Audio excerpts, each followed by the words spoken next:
వాసన్ శెట్టి శ్రీను గురువు గారు, ముమ్మడి వరం ప్రసాద్ గారి కోల సంబరం టీం వీళ్ళతో గనక మీరు కోల సంబరం చెప్పించుకోవాలనుకుంటే 9705441766 లేదా 9963442166 లేదా 9676580802 నెంబర్లకు కాల్ చేసి మీరు కోల సంబరం చెప్పించుకోవచ్చు.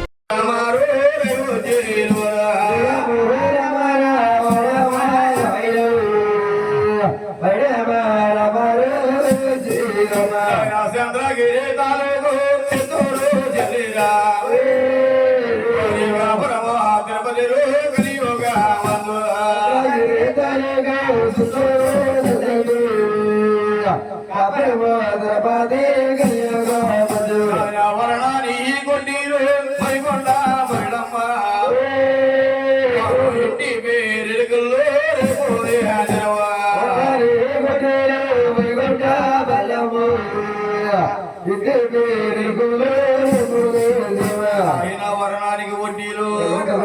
కొట్టబడట వారి ఇంటి పేరు విరికిల వారట వెంకన్న బాబు గోత్రం అంటే సీముని గోత్రం అంట. ఆయన తల్లి గారి పేరు పేరమ్మదేవి, తండ్రి గారి పేరు తిమ్మరాజు గారు. ఆయన తల్లి ఒక గర్భాన్ని 7 రమనాథములు ఏక చక్రంగా జన్మిస్తున్నారు. ఆయన ఎటు మాదిరిగా అంటావా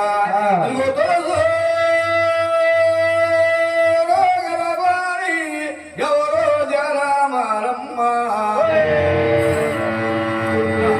పెద్ద కుమారుడు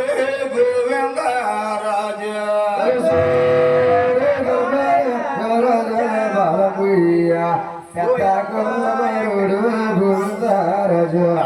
గోవిందరాజు జనమే జగనమ్మ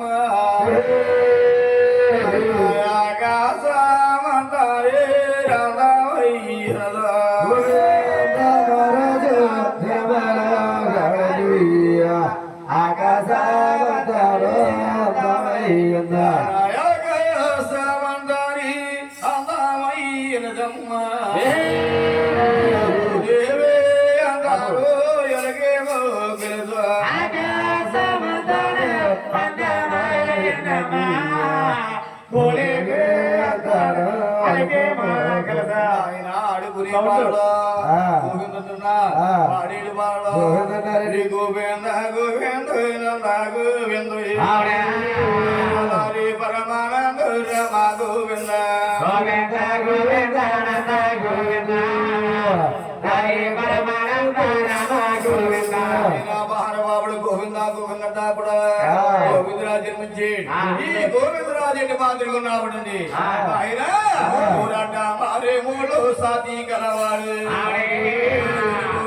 మూడు పడవా గలవాడు,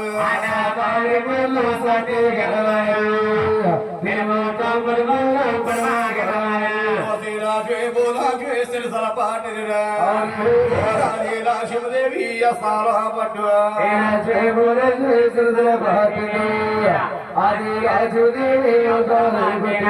మహానుభావుడు ఆయన మారుమూళ్ళు గలవాడట. 9 బాబుడు కాలు దిగుని చేతులు గలవాడట. శ్రీలక్ష్మి భూలక్ష్మి కూడా లక్ష్మీ తల్లి స్థాన పడుతున్నారు. మహానుభావుడు బాబుల వారి జీవాత్రపతులు పేట వేసిడికి వెళ్ళ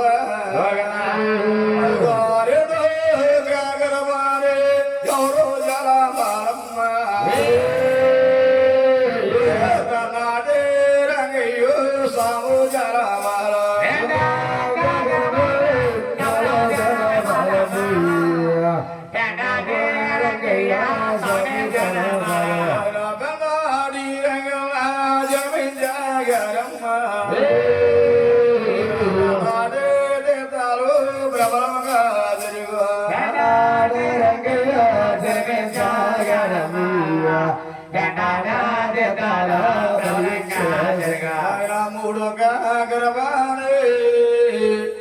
ఎవరు జలమాలు పాపుడంగాను స్వాము జలమాలు జలమాలు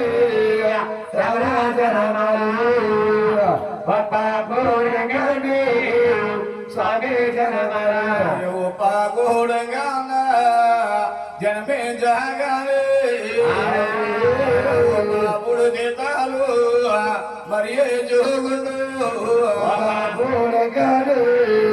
జనమే జాగాలి ఒక్కడి జాలి మరి చెగుడు ఎవరో జాలమారమ్మ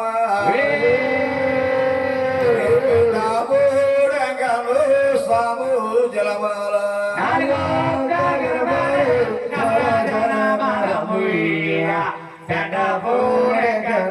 స్వామి జనమల గర్భాని ఎవరో జలమాలు రమణ స్వాము జలమాలు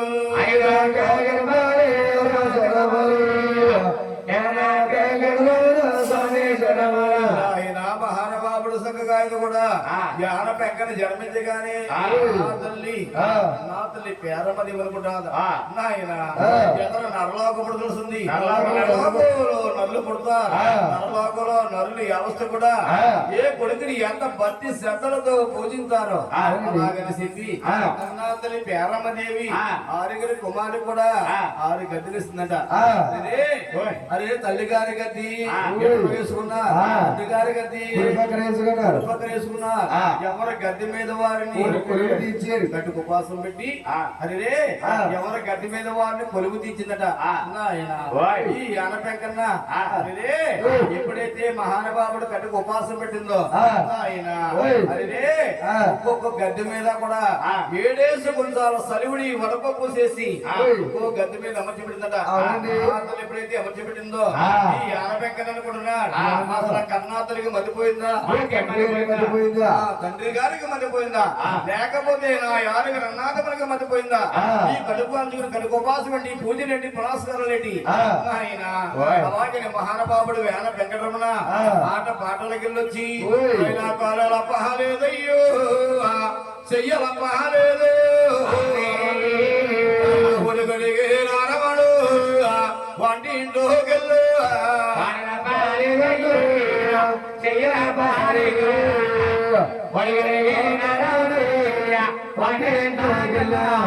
మహానుభావుడు ఒడుగొడిగిన మహానుభావుడు వంటింట్లోకి వెళ్ళి ఆ నాటకాలలో ఉట్టి మీద దాచుకునేవారంట సర్దానం ఆయన ఈ ఉట్టి మీద ఉన్న సర్దానం తీసుకుని 3 పొందల కింద ఆరగించాడు మహానుభావుడు అదే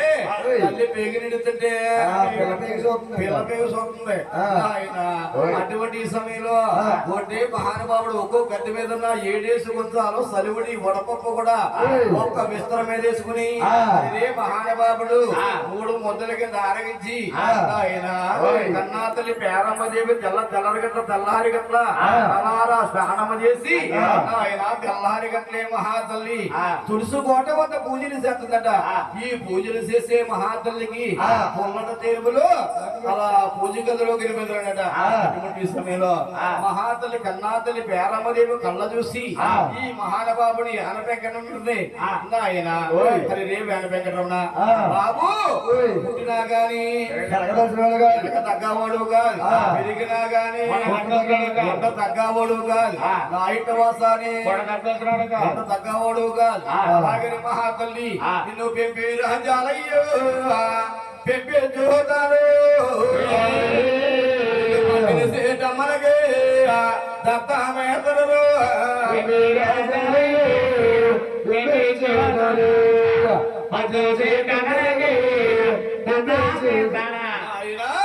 మద్దిని సెట్టమ్మన గారికి ఆయన ఒమ్మరకాల దేవుడు మధ్యయోధరుడు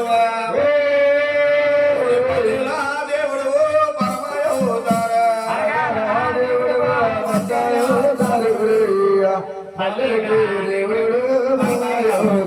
ఆయన మరకాల దేవుడు దేవుడు పరమయోధుడు పల్లోడు అంటే పల్లోడు కొట్టేస్తారు ఆయన అగ్ని కులచంద్రుడికి పెంపు రాజ్యాలు మహానుభావుడు ఆయన పెంపు రాజ్యాలు పెంపిస్తా నా తల్లి పేరమని ఉంటున్నాను ఇప్పుడిగా శ్రీనివాస నీకు తల్లు మళ్ళు లేవు స్థానాలు లేవేరా ఉంటూ పెట్టు అల్లు దండాలు పొట్టు దండాలు పెట్టు. అయ్యో రెండు చేతులు ఉండగా ఒంటి చేతులు దండం గురువు గారు పెడతారు అసలు 2 చేతులు ఉంటాయి కదండి, 1 చేతి ఎందుకు పెడతారండి? ఒంటి చేతులు ఎందుకు ఎత్తారట? 2 చేతులు లేని వాళ్ళు ఎత్తారండి. లేని వాళ్ళు ఎట్లా కదయ్య బాబు ఆయ్. రెండు చేతులు ఉన్న వాళ్ళన్నా ఒంటి చేతులు పెడతారు అలాగే, అలాగే. కుడి చేతులు పెట్టుకున్నాం ఆవిడ అలా కాదండి. అదే కాకుండా ధ్యాన వెంకటరమణకి ఒంటి చేదన్నామంటే ఆయన ధ్యానమంతా కూడా మరకాళ్ళు కాబట్టి మత్స్యకారులు కాబట్టి మత్స్యకారులు కాబట్టి ఆయన మహానుభావ అగ్రాలు కూడా బ్రహ్మాండ శ్రీనివాస శ్రీ వెంకటేశ్వర నేను బజారు యావస్తు కూడా చేపలు ఎట్టుకుని వెళ్తున్నా ఈ బజారు యావస్తులో అదే నా చేపలు యావస్తు కూడా అమ్ముడైపోయినట్టయితే వచ్చేటప్పుడు నీకు రూపాపాల ఉండి వేసి నీ ఒంటి చేత్తో దండం పెడతా అలాగని చెప్పి ఒక గంప మీద చేసి ఒంటి చేత్తో దండాలు పెట్టి మహానుభావుడు తిరిగి వచ్చేటప్పుడు రూపాయికి వెళ్ళింది 2 రూపాయలు సాగినప్పుడు మహానుభావ తిరిగి వచ్చేటప్పుడు మహానుభావుడు అరే ఈ మహానుభావు ఒకటి బ్రహ్మాండంగా శ్రీనివాస శ్రీ వెంకటేశ్వర అరే నీ ముడుపురికి చెల్లుతున్నా అలాగని 2వ చేతితో తిరిగి వచ్చినప్పుడు ఖాళీగా ఉన్నట్టు కదా అంటే గంపని చేతితో తిరిగి వచ్చినప్పుడు ఖాళీగా ఉన్నప్పుడు కూడా స్వాముల వారికి అంటే యానమంతా కూడా అదేదో సీపండి కదా అదేనండి మాదే చేతితో బ్రాహ్మణిగా తీసుకుని ఆయన మహానుభావ అగ్రాలు కూడా బ్రహ్మనాయక శ్రీ వెంకటేశ్వర ఈ యొక్క చేపల యావత్తు కూడా ఎమ్మడైపోయి అరే అంటే మహానుభావుడు నీ ముడిపుడికి సిలంతరా అలాగే ఒంటి చేతు దండాలు ఆయన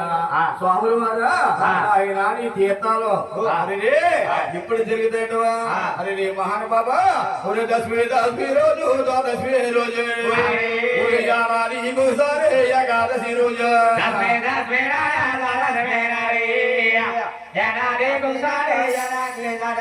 ఏడాదికోసారి ఏకాదశి రోజు ఆయన మహానుభావుడు ఆయన తీర్థాలు కవలంగా జరుగు గుండాట తీర్థాలు ఉత్తమంగా జరుగు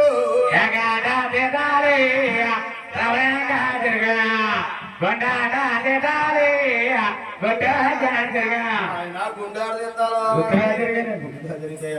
ఆయన పేకాడు తీర్థాలు ఆయన కళ్ళు మళ్ళు లేవు ప్రాణాలు లేవట జ్ఞాన పేకాడ గుడికాలంటే ఏమైనా చేసుకుని తినేసి కూడా వచ్చేది ఎందుకంటే తానం చేస్తే ఫలించదట స్వాముల వారు తానం చేసేస్తే మహానుభావుడు గుడికెళ్తే అంటే స్వాముల వారు తీర్చి అంటే దర్శనం చేసుకున్నా ఫలించదట అంటే తానం చేయకుండా వెళ్తే ఫలించదట అదే కన్నాతలు దూషించి దోతలు పెట్టి ఆయన పెంపు రాజ్యాలు పెంపించిందట ఇంతవరకు ఎంతమంది జన్మించారయ్యా 5 రన్నాథములు జన్మించి ఆయన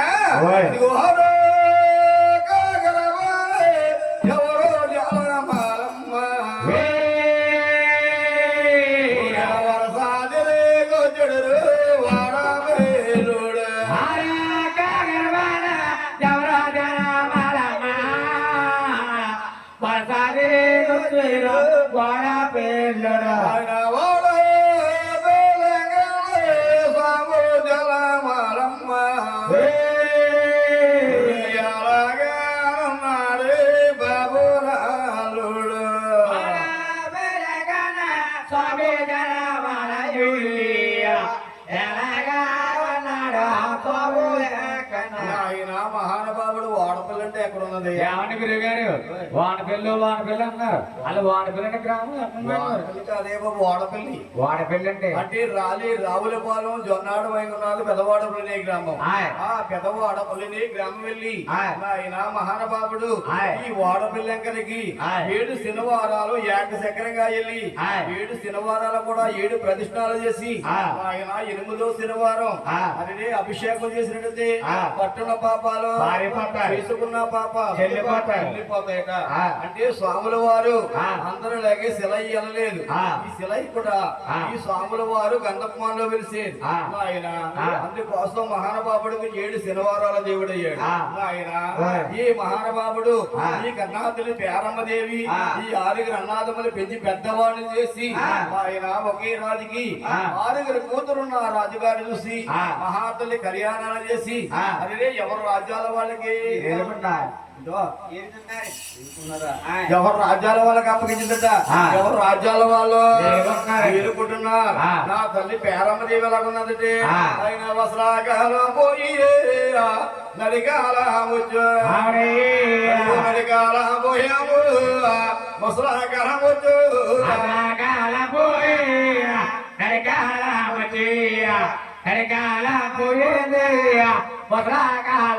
ఆయన మహాతల్లి పేరమ్మ దేవికి అసలు కాలం పోయి నడికాలం వచ్చింది నడికాలం పోయి ముసలి కాలం వచ్చిందట అరే ఈ ఊరు పొమ్మంటున్నది ఆడి రమ్మనే వయసులో మహాతల్లి ఆయన నిండు పోను రోజు పండు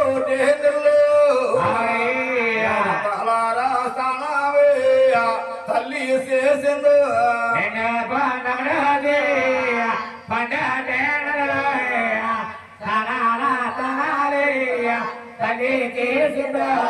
మహాతల్లి నిండుకున్న రోజు పండితుల్లో మహాతల్లి తలారా స్నానం చేసి ఆ పండితుల్లో మహాతల్లి తలకూరులు ఆరబెట్టుకున్నదట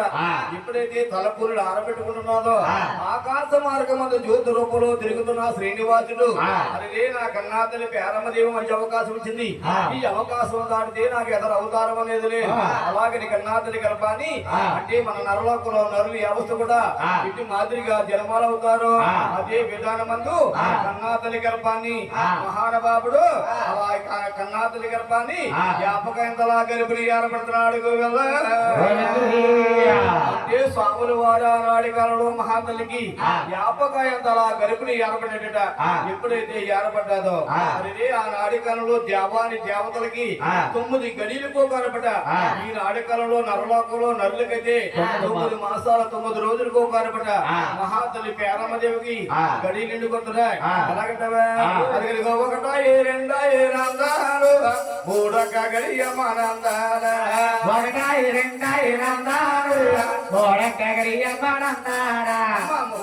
గడియలకి నందాలు ముద్ర పేండాల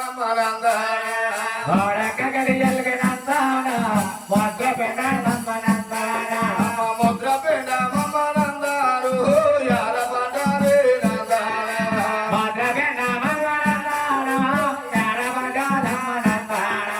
మూడు పోయే నందాలు నాలుగొక్క గడియ మనందాల నాలుగొక్క గడియలకి నందాలు గడిగట్ట దిగబోయే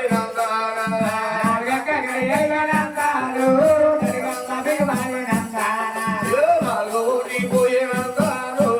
ఐదొక్క గడియ ఐదోటి పోయే నందాలు ఆరొక్క గడియ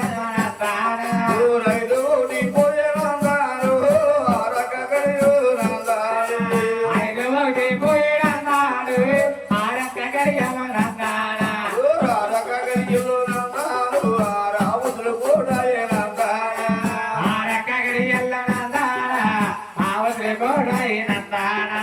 రాజోటి పోయే నందాలు ఏడొక్క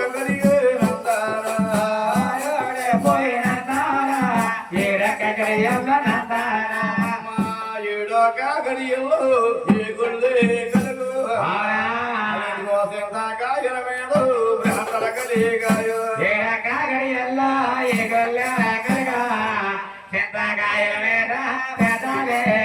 అయ్యో మా ఉడికాయల మేడు మోజుల కలిగాయో ఎలాగా ఉన్నది తల్లి పేరమ్మ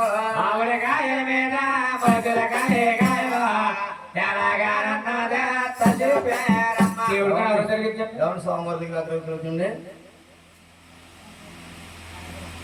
దగ్గర నవరాత్రులు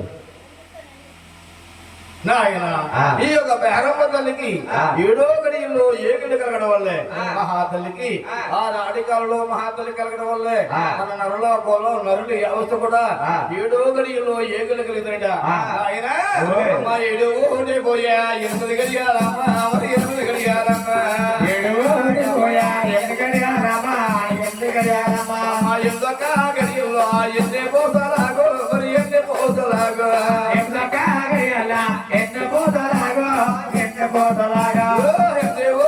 పోయా 9 గడియాలమ్మ మరి 9 గడియాలమ్మ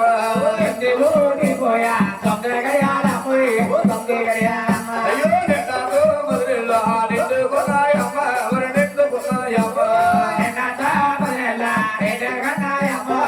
నిండుకున్నాయమ్మా. అయినా మహాతల్లి పేరమ్మదేవికి